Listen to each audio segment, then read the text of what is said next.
Your body language is systematic based on the habits that you have, and you communicate all day long by your body language, by your tone of voice. Tone of voice, body language, and your volume, all that communicates more than anything that you actually say out of your mouth.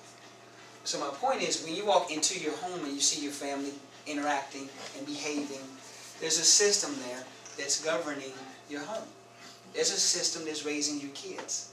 There's a system that tells your husband stuff about you. There's a system that tells your wife stuff about the husband. There's a system that tells your babies about you. So everything you deal with has a system involved, an order to what we, it's like, no, there's definitely a method to my madness. You ever heard somebody say that before? It looks like chaos and madness, but no, there's a system in place. Trust me. That system equals chaos, where some systems equal peace. And if you don't do it on purpose, it will never, ever change. It's got to be strategic, but it's a rarity that somebody hit the nail on the head by accident. Very few happen on accident. I want to be that one that win the lottery. It ain't going to be you, sir. It's the next guy. I want to be the one to marry a millionaire. No, the other girl's going to do that. I wish my mama would die and leave me a whole lot of money. No, her mama's going to die and leave her a whole lot of money, not you. Not going to happen to you. Because it's always the other guy to get the break, isn't it? You know how they say, man, I never get the breaks. But guess what he's saying over there? I never get the breaks. It's always the next guy to get the break. So it never happens to us. It's got to be on purpose. It's got to be strategic. And I'm telling you guys, I know it seemed like that's stupid. That's too much. It ain't that deep. It's kind of hard. It ain't, I'm not going through all that. If you really got a chance to sit down with some wealthy individuals that's made a difference, that's made some changes, it's because they did it on purpose. It was not an accident. Martin Luther King was not Martin Luther King by accident. None of it was a mistake. It's got to be on purpose and strategic. It takes study.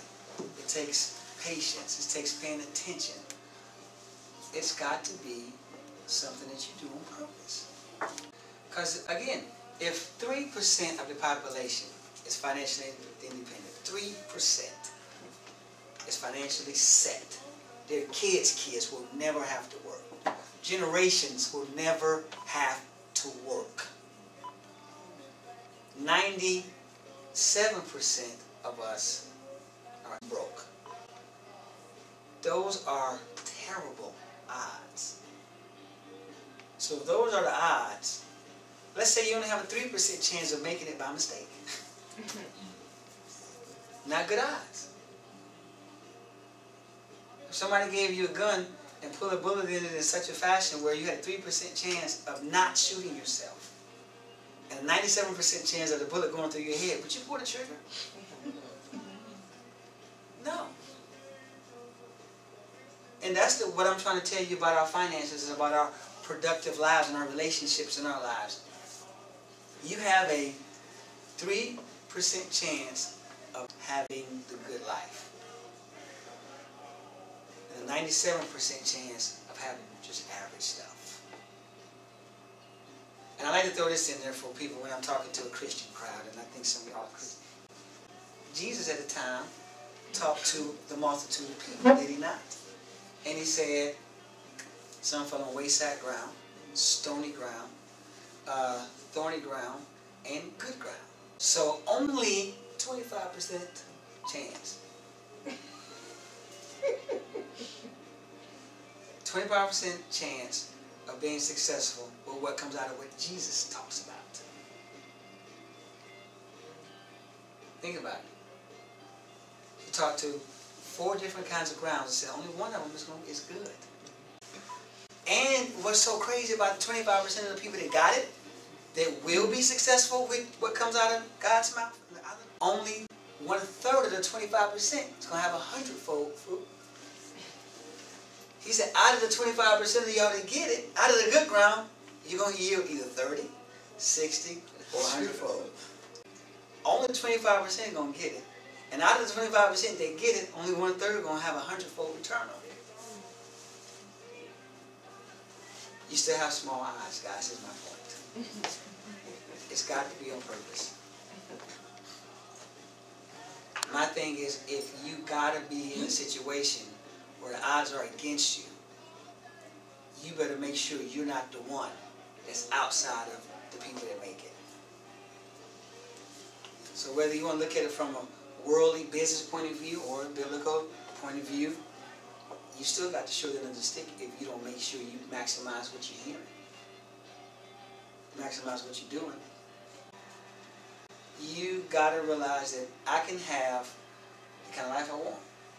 In my house, in my kids, my relationships, in my finances, in my emotions, in everything that I do.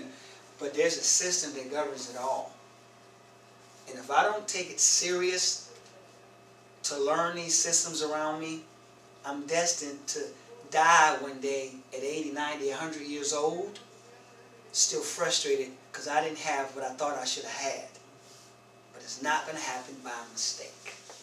The one thing about consistent results is mathematical and scientific. Consistent results mean you did the same thing consistently over and over again. It may take you some years. I mean, essentially, if you want to break it down to the bottom, what you're going to spend your years learning is how to be consistent in a fruitful direction. Once you get it, you'll see consistent results. When you see people say, it took me 15 years to get here, it took me 10 years to get here, 5 years to get here, 30 years to get here, what they're really saying to you is, it took me 30 years to learn what to do that would get me here. Most people tolerate a situation. And they're just there. And it's like a boat. You ever seen a boat on water that's just, and then you're not holding on, you're just doing this? You're getting somewhere, but it was a bumpy ride. It wasn't fun getting there. But you find people who on purpose said, let's make a decision. Whether it's in business or relationship, kids or whatever, let's make a decision to make sure we have a fairy tale life. It'll happen. I'm telling you, it'll happen. Because you made a decision to do it. It's not by mistake. Is it hard work? Yeah, but the fruit is worth it. And I promise you, just like the system we was talking about, when you're in a system that you know is going to yield a certain fruit, you don't mind the journey. The journey actually becomes fun, like what you were saying. You learn to look at life through systems so you don't get as upset, so you don't get as irritated, so you don't get as frustrated. Because you're more interested in learning the system so I can see the other side of this thing. So you actually embrace the challenge of learning this thing. You see what I'm saying? So it's how you see it. It's how you see it, guys. I'm telling you. But let's do it on purpose. Let's do it on purpose.